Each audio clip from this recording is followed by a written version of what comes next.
focusing on how contribution of the sectors or to overall Nifty 50 index earnings has actually changed over the years and what has the trend been like. Let's go across to my colleague Sharad, who's here to give us a breakdown on that. Sharad? Well, yes, looking at the entire analysis, we have taken the years 2005, 2010, 2015, and all these years till 2023, we have taken out important trends. And first of all, of course, the important thing is that the energy segment that has been the most profitable over this pool, over this entire period itself. And at an average, roughly 25% of returns are made.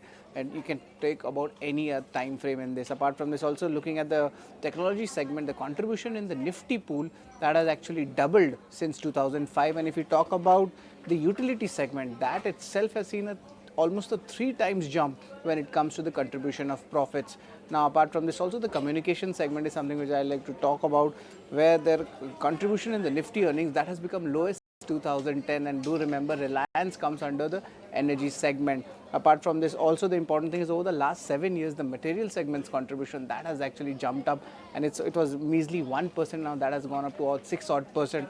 But this current earnings season, the Q4FY23, there were certain changes, and especially the jump was seen on a sequentially basis for consumer discretionary, consumption space, as well as the financials and the communication space. We did speak about how the profit pool has changed in the Nifty, but now let's look at how the EPS trends have been there. And of course, you look at the EPS was ranging between 300 to 400 odd levels in the early 2010s, but then there was a good spike coming in the year 2021 with almost 747 rupees EPS, and now over the last 2 years the EPS is going above the 800 mark.